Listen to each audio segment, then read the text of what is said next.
Muito obrigado. Boa noite a todos. Estão todos me ouvindo? Eu espero que sim.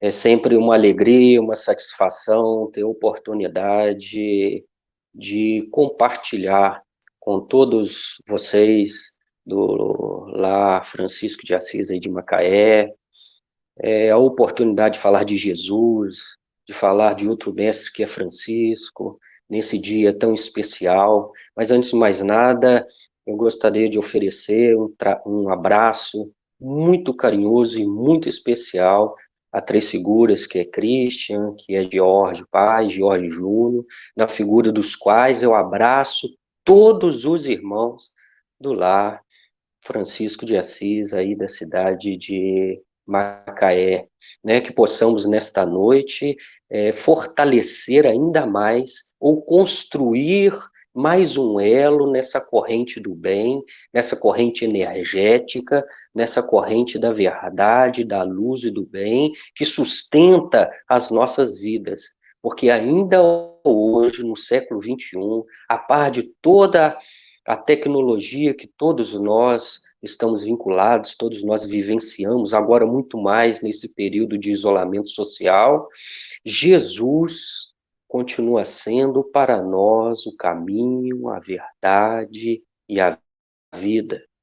E foi justamente num dia como este, né, este símbolo que representa a Sexta-feira Santa, a paixão de Cristo, que nós vamos aproveitar para evocar mais do que a figura de Jesus, a energia crística que emana, que emanou, que continua vibrando daquele ser, né, do nosso governador, do nosso modelo, do nosso guia, pregado ali na cruz, né, lembrando do seu sacrifício e de tudo que aquilo nós podemos incorporar hoje, né, porque é interessante lembrar que não estamos aqui em comunhão, lembrando da morte de Jesus por ele, teve a oportunidade de, de dizer quando estava a caminho, quando as mulheres que o seguiam, né, choravam e lamentavam sua morte, né, o seu destino,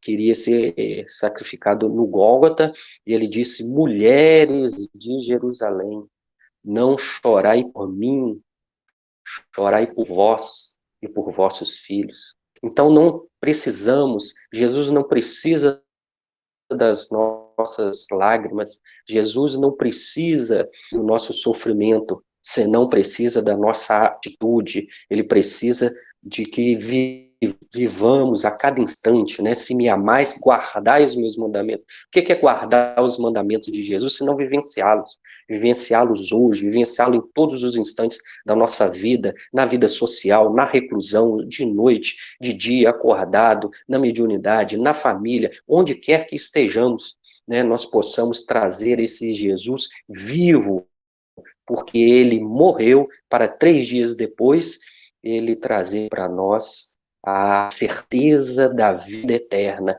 no processo que nós conhecemos como a ressurreição de Jesus, que veio efetivar um processo muito interessante que eu tenho pensado. Esse momento da morte de Jesus vem trazer para todos nós um Jesus humano. Ele veio demonstrar para nós, ele veio ficar mais próximo da humanidade. Por quê? Porque todos nós, seres vivos aqui na Terra, aqui na carne, seja hoje, pela pandemia, ou seja amanhã, uma coisa é certa: nós iremos morrer, desencarnar, deixar voltar ao pó o que é do pó. Então, quando Jesus, né, ele se entrega a esse sacrifício, né, à morte, ele veio tornar um ser humano, dizer que somos um com ele, assim como ele é um com o Pai. Ali não teve o seu sofrimento. Quem somos nós para tecer qualquer tipo de comentário sobre o sofrimento de Jesus? Mas uma coisa é certa, e Christian ressaltou muitíssimo bem na sua oração inicial. Quando Jesus estava na cruz, ele se defrontou bem na frente dele, Maria. quem sou eu, né, enquanto homem nessa encarnação, para poder, quiçá, chegar próximo de entender o sofrimento de uma mãe ao ver a morte, ao presenciar, ao vivenciar a morte do filho. E não era um filho qualquer, isso ela se questionava no seu íntimo com certeza, porque desde que nasceu, desde que acompanhou os primeiros passos, lá no templo, aos 12 anos de idade, junto aos doutores, e diante de toda a humanidade, a única coisa que ele fez foi oferecer a sua vida ao próximo, a esclarecer, a iluminar, a levantar cursos, a abrir os olhos da alma de muitos espíritos. Ele só fez o bem, o que não foi a dor de uma mãe, sabe, que se dependesse de infringir a lei, modificar a lei, ela estaria pregada na cruz para dar vida ao seu filho. É isso que nós temos que lembrar da paixão de Cristo. Porque nós, nesse momento ímpar, que Jesus fala que é a porta estreita, porque ninguém poderá passar conosco. E ali ele defrontou a figura de Maria. E o que ele disse?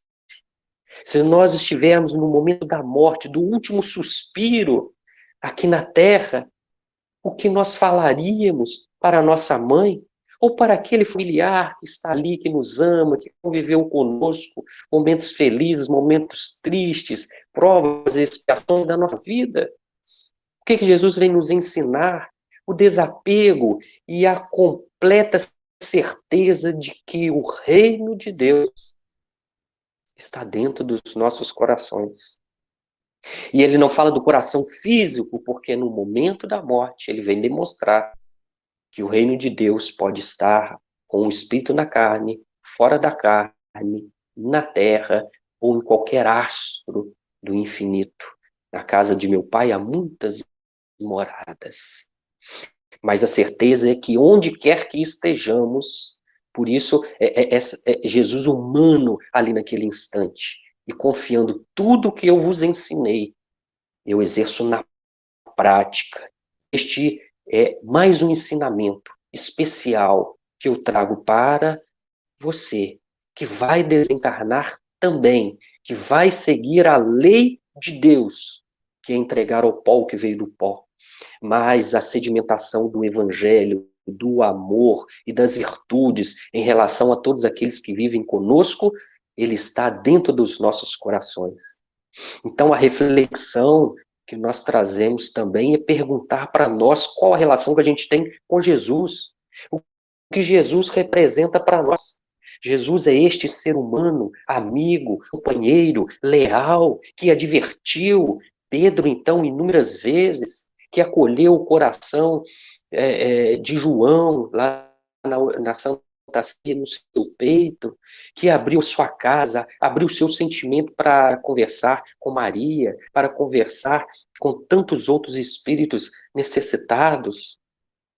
É isso que temos, porque para muitos de nós ainda, Jesus é o grande mestre, ensina, né, fruto do conhecimento. Para muitos de nós, Jesus é aquele que nós nos identificamos com Jesus, médico das almas, né, com aquele que fez inúmeros milagres, que multiplicou o pão, fez acalmar as tempestades da nossa vida, as tempestades do mar da vida. E vamos redar então de Francisco. Porque qual a relação que Francisco, maior imitador de Jesus na face da terra, ele diz assim, um dia caminhando com o bispo Ugolino, que era o representante do Papa, junto aos seus frades menores, junto à comunidade, né, franciscana. E ele queria convencer, o Ugolino convencer a Francisco de abrir mão, né, de alguns preceitos, porque era muito duro para a ciência, desculpa, para a Igreja Católica aquele instante. Ele, assim, Ugolino, respeito todos os seus argumentos, mas duas coisas eu vou falar para você.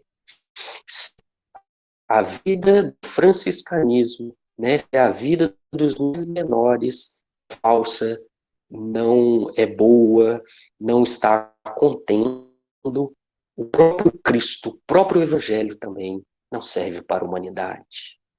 Eu conheço o Cristo pobre e o Cristo sacrificado, Cristo na cruz, o Cristo que nos ensinou a humildade, nos ensinou que o reino de Deus não é como asseverou, como esperou, como tinha certeza nosso irmão Judas Iscariotes, que no momento que ele fosse preso, ele então iria demonstrar todos os seus dons, que ele iria fazer algum milagre, ou então iria efetivamente pegar o seu reino que Judas imaginava ser o reino material, o reino deste mundo, né, deste globo pequenino em que ele foi co-criador, e tomar suas mãos e então reinar principalmente sobre o Império Romano, pujava os hebreus, né, naquele instante.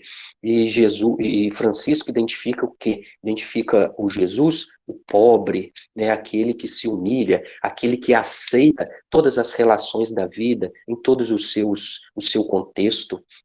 E Francisco falava assim, que olhe para os céus, Frei Ugolino, quem criou as estrelas, quem criou esta terra que nos abraça com tanto carinho, que nos dá a oportunidade de viver, de chorar, de aprender, de rir e de vivenciar o amor na entranha dos nossos corações. Foi Deus. Deus é a perfeição. E se Ele criou tudo isto, é porque tudo está correto. Quem somos nós para nos julgarmos auxiliares de Deus? Se Deus precisasse de companheiros, amigos, fraternos para auxiliar na sua caminhada, com certeza ele iria escolher os pequenos, os pobres, os humildes, os simples, que não têm o orgulho de um pouquinho de raciocínio intelectual, achar que é em cima e vai secundar na obra da perfeição divina deste universo infinito apenas o orgulho com o meu querer saber. Jesus abre mão disso no momento, entrega o seu corpo na cruz, na sua crucificação. Deixando também, nessa conversa com Maria, né, quando ele vira para Maria e diz, Maria, eis o teu filho, se referindo a João, evangelista que estava ao seu lado. Nós somos um, nós somos todos irmãos no processo universal.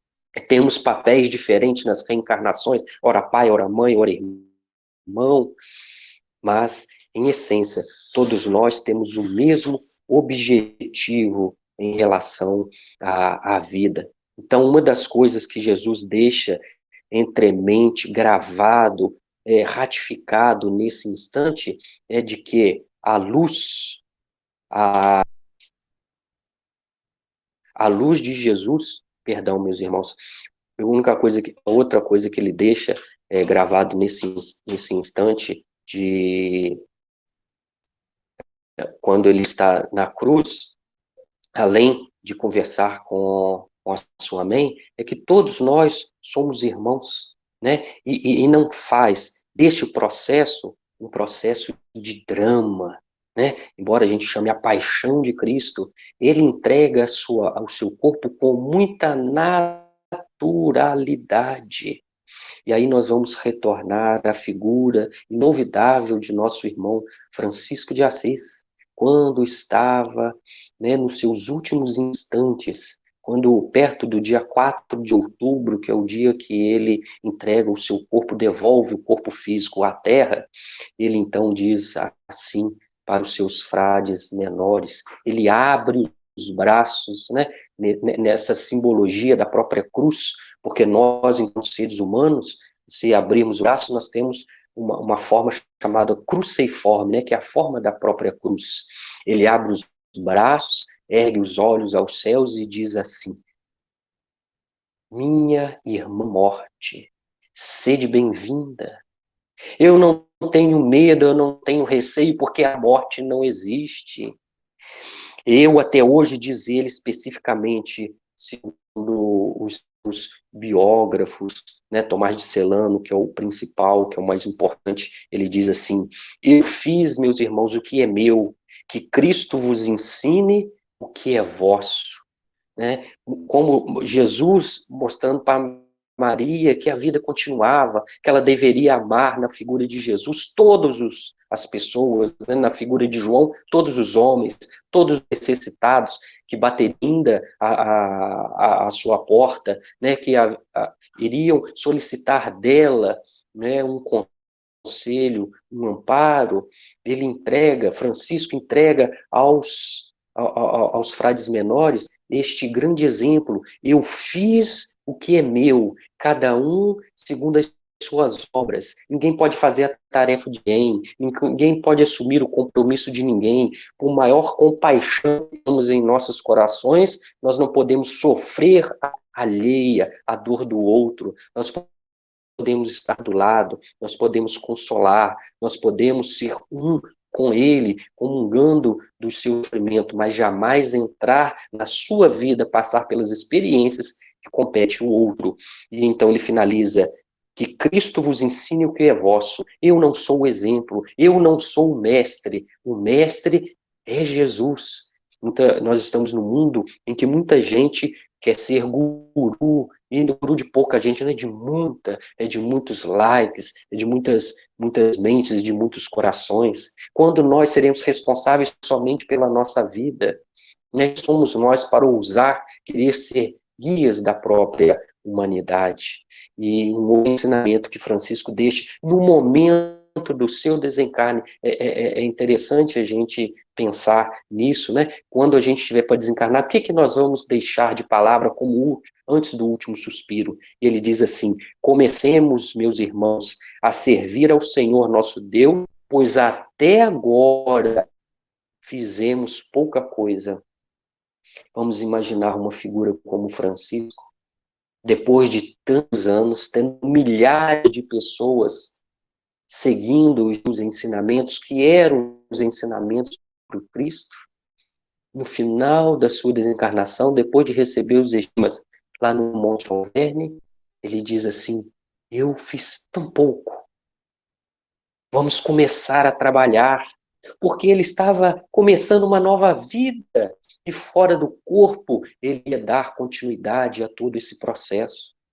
Então, o que eu gostaria de destacar na figura de Francisco, junto com os seus irmãos frades menores no momento do desencarne, e não dá para a gente imaginar aqui qual seria a dor, o que passou na cabeça de Frei Egídio, o que passou na cabeça de Frei Leão, que era o seu secretário, porque você vê aquele que é o seu orientador, aquele que trouxe vida verdadeira para os seus corações, que foi o amparo, que foi o pai, que foi o irmão, que foi a mãe de todos eles, durante todo o processo enquanto ele estava vivo, definhando, entregando o seu corpo para a própria natureza, mas deixando certa de que a vida é eterna, de que nós somos espíritos imortais, passamos por várias reencarnações, por vários corpos, várias experiências, e ainda vamos continuar passando por esta e outras. Então, a maior certeza que nós temos, né, um dos maiores exemplos do momento do Cristo, da cruz, é efetivamente o quê? A certeza de que a vida é eterna, que nós vamos continuar com as nossas experiências, que nós vamos continuar com os nossos desejos, que nós vamos continuar trabalhando na aquisição das virtudes dentro dos nossos corações, nós vamos continuar amando aqueles que nós amamos, nós vamos ter outra oportunidade num plano vibracional diferente, mas constantemente para que possamos efetivar o reino de Deus em nossos corações, que foi a função de Jesus aqui na face da terra. Retornemos então para a figura de Jesus e vamos falar um pouco do seu sacrifício. E sacrifício, eu fui pesquisar a etimologia da palavra, ela vem do latim sacrificius, que é subdividido em duas outras palavras: sacer, que significa sagrado, e facere, fazer. Então, o que significa sacrifício? Tornar sagrado as nossas atividades. Sacrificar não é sofrer, não é chorar, não é sentir dor. É muito mais do que isso, na acepção profunda que Jesus vem nos ensinar nesse instante. É tornar sagrado cada atitude da nossa vida. Simples, cotidianas, diárias. Muitas vezes nós esquecemos que esse isolamento social está nos permitindo apreciar, contemplar e tornar sagrado, né? E sacrificar, que é ao abrir os olhos durante a manhã, que é sorver um copo de água, esse líquido bendito que sustenta a nossa vida, de comer uma colher de pão, de se alimentar, de tomar um banho, de abrir a janela física da casa, a janela da alma, e contemplar a natureza. Veja que coisa extraordinária está acontecendo no Himalaia, que a Índia, né, com seus mais de 1 bilhão de habitantes, todos também nesse processo de reclusão, as fábricas e deixou de funcionar, e o que aconteceu? A poluição diminuiu e ficou à vista o Himalaia, essa grande obra da natureza divina, que nós podemos agora apreciar, eles especificamente que moram lá ao lado, né? O Himalaia. Então, enquanto nós estamos reclusos, a gente abre janela e ouve o cantar dos passarinhos, eles estão efetivamente felizes. Se a gente olha para a natureza com outro olhar, vamos perceber que para eles não existe crise. O sol não deixou de nascer, passarinho não deixou de cantar, os rios não deixaram de correr, o vento não deixou de soprar, a natureza está em êxtase. Por quê? Porque ela está num momento de renovação, né? Porque estamos nós, depois de interferir tanto na natureza, nós estamos acalmando os nossos corações, mas depois retornaremos, que possamos retornar com uma consciência diferente sobre o meio ambiente, sobre a natureza, lembrando que meio ambiente e natureza também são as outras pessoas e que nós somos partes integrais da natureza, não é só água, não é só vento, não é só árvore, não é só bicho, nós também somos e fazemos parte da natureza. Então, sacrificar é tornar sagrado, e Jesus tornou-se esse instante, né, porque se entregou de forma natural, respeitando a lei humana de Deus. Mas um símbolo muito interessante desse dia da paixão e da crucificação é a própria cruz, que é dividida em dois grandes madeiros, um vertical, que aponta para o céu, que aponta para o infinito, que aponta para o vir a ser daquilo que nós queremos, que desejamos, para a perfeição relativa que vamos alcançar, para o céu. Mas, no outro extremo, ela tem que estar fincada na terra, a terra que é a base das nossas vidas, que pode representar esta encarnação, que pode representar a base das nossas emoções, que sustenta os nossos raciocínios, que vai ter como consequência as nossas palavras e as nossas atitudes nessa vida social com os nossos irmãos de sociedade, né, no trabalho, na via pública, com a vizinhança, onde quer que estejamos. E no lado horizontal nós temos, né, o madeiro entre o lado esquerdo e o lado direito, que abarca toda a terra num abraço fraterno, de comunhão plena, de que todos somos um, que esse vírus vem nos ensinar que não existe o homem, a mulher, a Europa, a China, todo ser humano na face da Terra está sofrendo as suas consequências, porque somos um, até entendemos que a dor de um é a dor do outro. E se eu estou no meu lar e aqui não falta comida, aqui não falta carinho, aqui não falta livro para ler, aqui não falta tecnologia, nós não podemos ser egoístas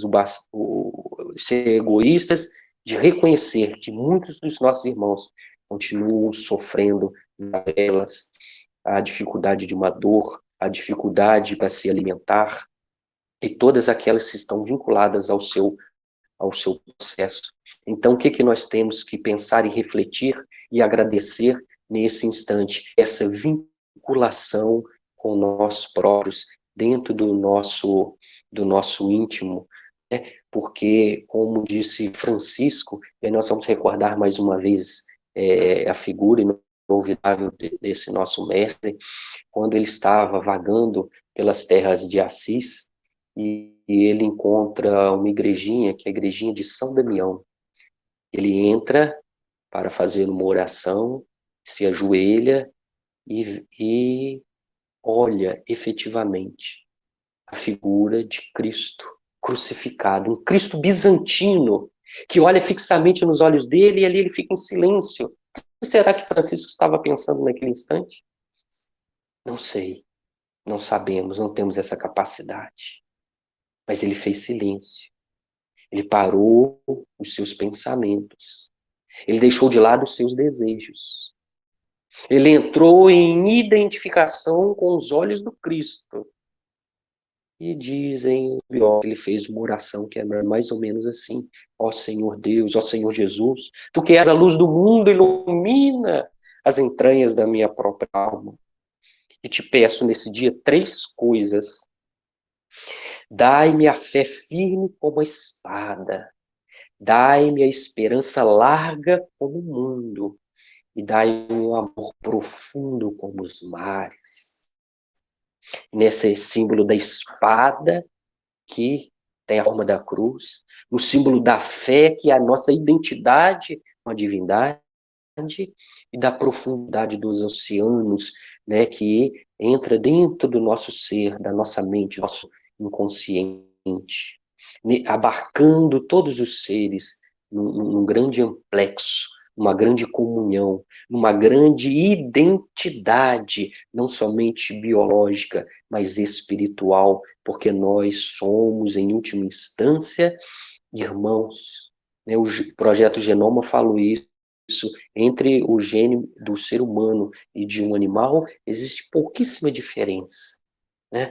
Nós temos a terra como a nossa irmã, como tendo a nossa escola, que nos abraça, que nos abarca, que nos dá a oportunidade de vivenciar. Então, nesse processo da cruz, eu vou me recordar de 2 passagens de Jesus. Uma está em João, capítulo 12, versículo 27, quando Jesus diz assim: agora minha alma está perturbada. E que direi eu? Pai, salva-me desta hora, mas para isto vim a esta hora.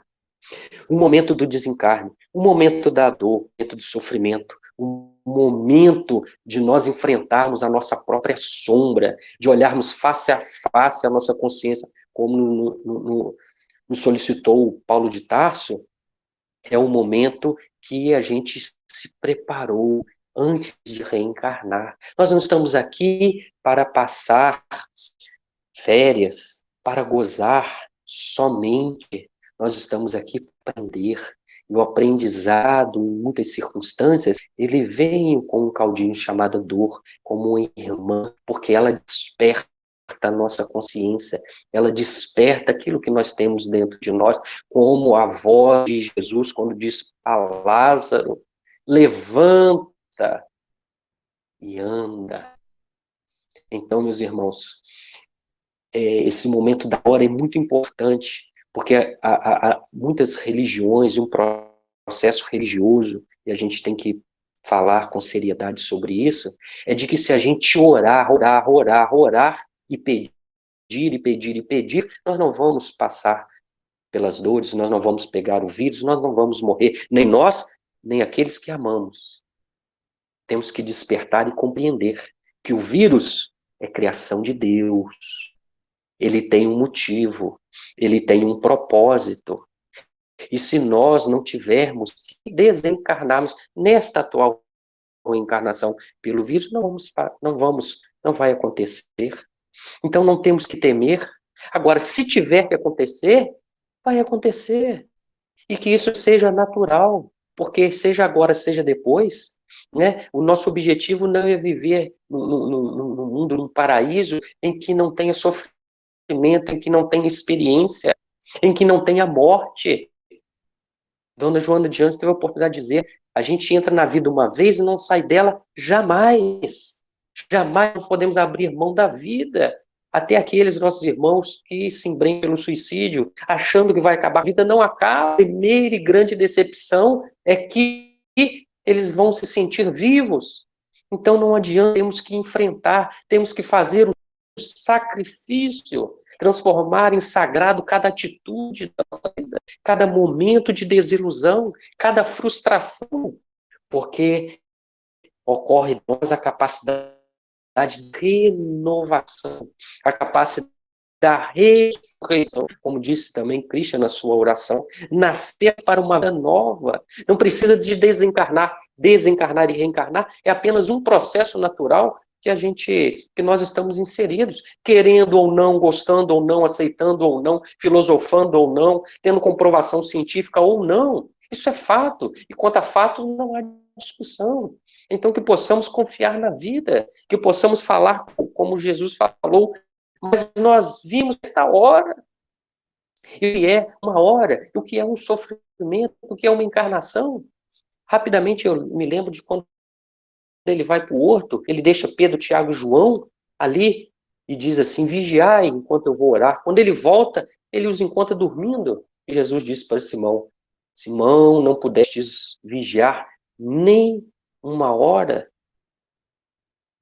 O que é uma hora? Nos ensina Emmanuel, na exegese que ele faz sobre esse versículo. São 60 minutos. O que importa? A hora dentro da idade não pode ser uma encarnação? E aí vem a pergunta: nós não podemos vigiar uma encarnação que seja?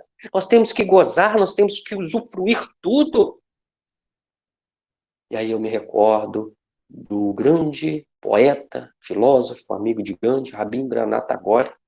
Se nós estamos nas nossas cidades reservados, com toda a proteção, com todo o álcool gel, água, sabão, não precisamos, podemos trabalhar pelo home office, somos privilegiados, mas não podemos dizer, e podemos, nós devemos dizer, elevar os nossos olhos aos céus e dizer como agora: ó Deus, como poderei ser feliz ao lado dos caminheiros que perderam as vias da felicidade?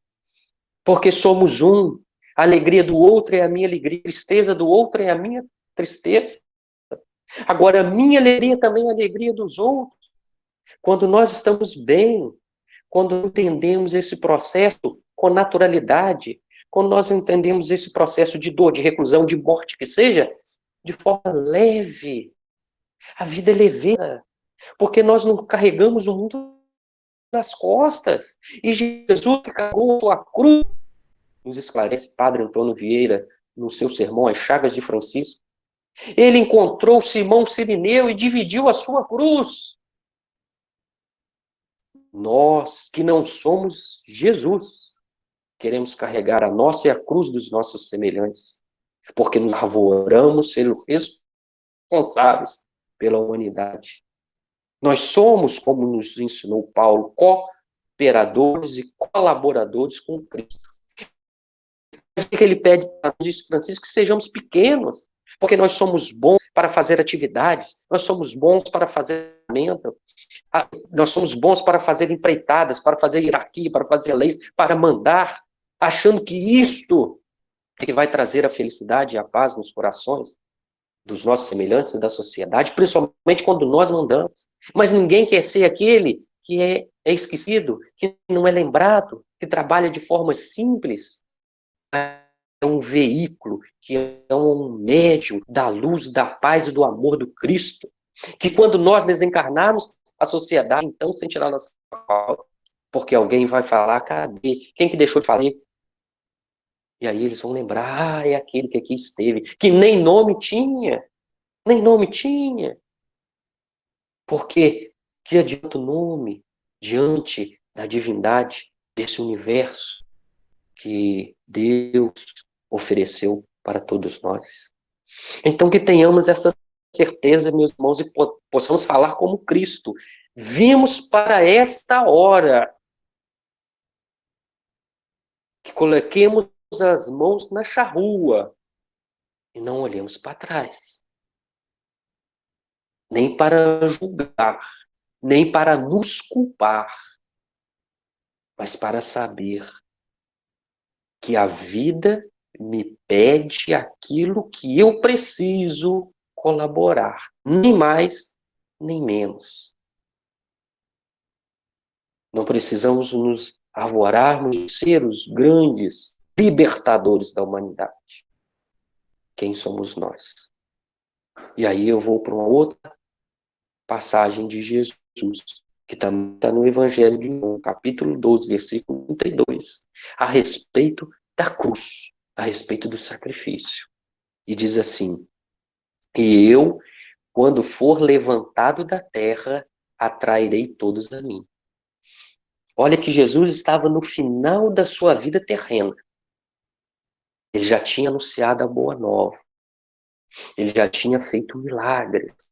Ele já tinha curado leprosos. Ele já havia trazido luz aos ensinado aos doutores, acalmado os ventos, os mares da tempestade.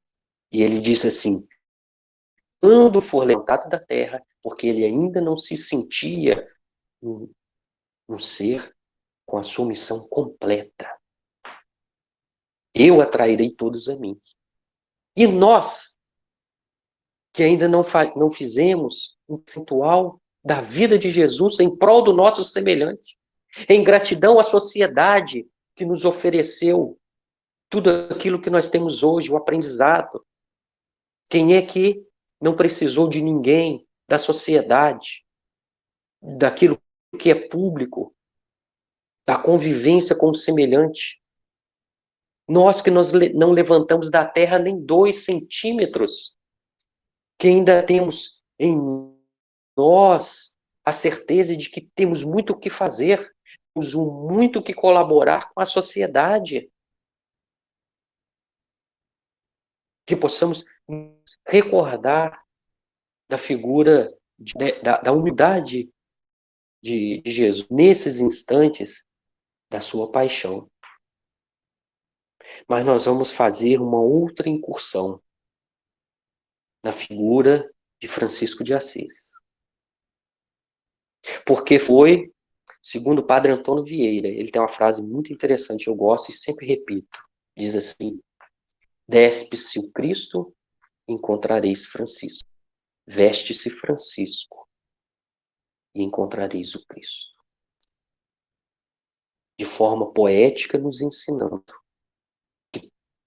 que Francisco foi um com Cristo, foi o maior imitador que esteve aqui na face da terra.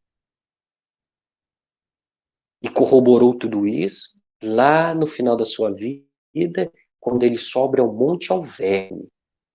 E lá ele recebe, segundo alguns biógrafos, de um serafim, as chagas, as 5 chagas de Cristo, nas mãos, nos pés e na costela do lado direito. Logicamente, muito mais do que as chagas na carne. Francisco recebeu as chagas do Cristo na própria alma. A sua luz, o seu amor, através daquelas chagas, começou a resplandecer diante de todos aqueles que o seguiam, de todos nós que viemos depois da sua vida.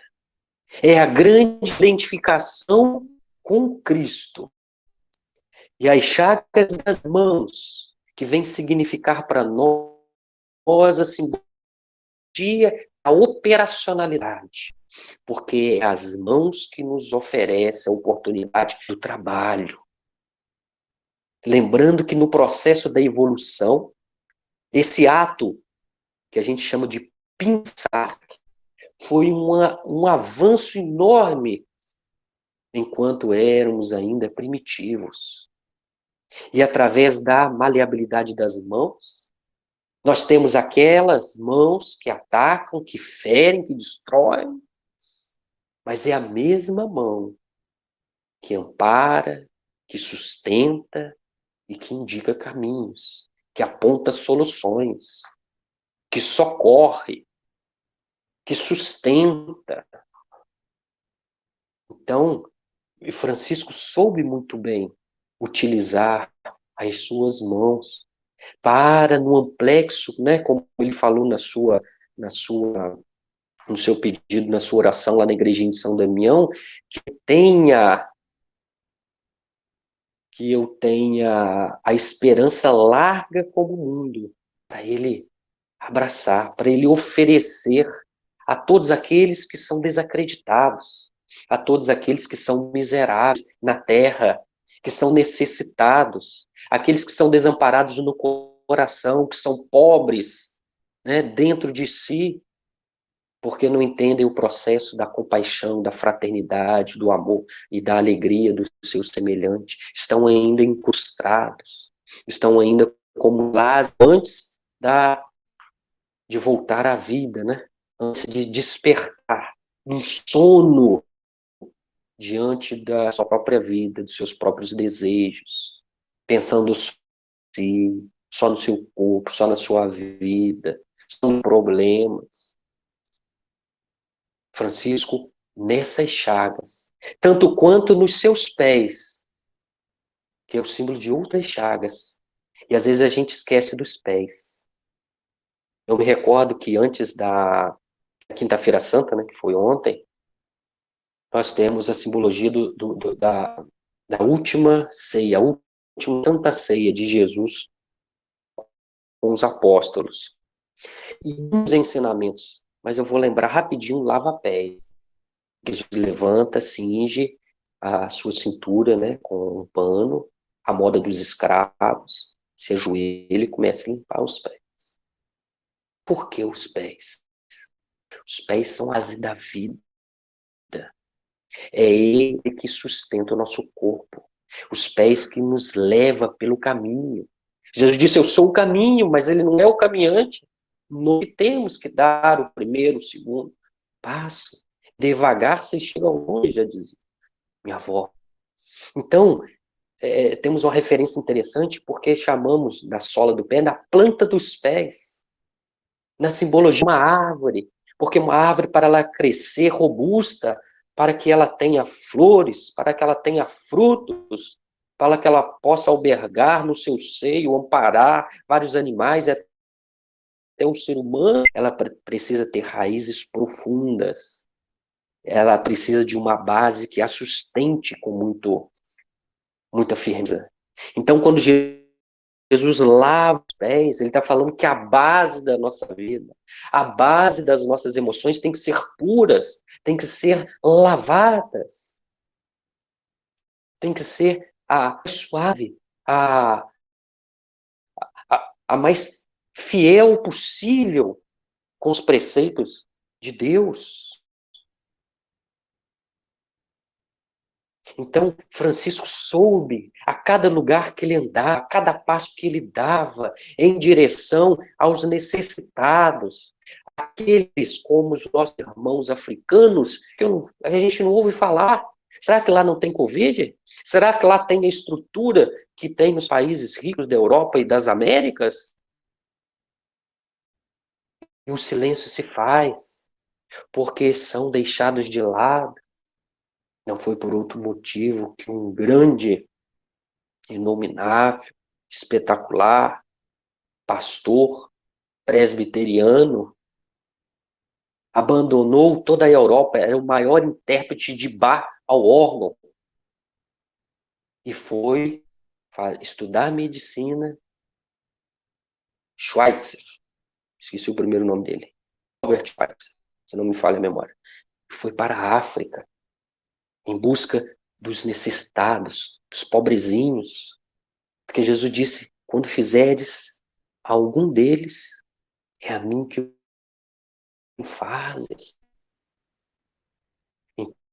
Então, Francisco sempre teve os seus pés direcionados para os ladrões, para os sofredores, E o seu amor foi tão grande, nesse símbolo das chagas das suas mãos e dos seus pés, que no momento em que ele pede para ficar nu e deita, abrindo os braços na terra, no símbolo da cruz, faz uma oração agradecendo a terra que sustentou o seu corpo, dos alimentos vindo da terra que saciaram a sua fome, que sustentaram o seu corpo físico, de todos aqueles que foram instrumento do ar, o ar nesse símbolo fantástico do vento, que traz a harmonia da vida, porque traz o oxigênio para nós e leva o gás carbônico.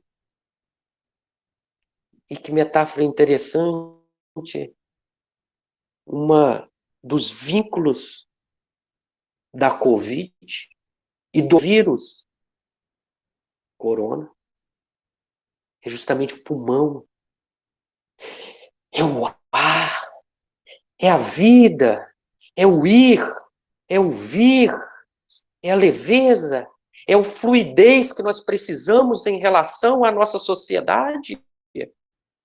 E Francisco, quando estava lá, né, despido, nu, porque nu, na Praça de Santa Maria Maior, ele entregou as suas vestes para os seus pais e confiou plenamente em Deus, porque nem sabia para onde ir, o que fazer. Ele tampa com a mão esquerda a última chaga do Cristo, que o identificou no Cristo, no símbolo de uma frase profunda que ele disse: pobre o homem que não tem mistérios com o seu Deus. Pobre o homem, vou repetir, que não tem mistérios com o seu Deus.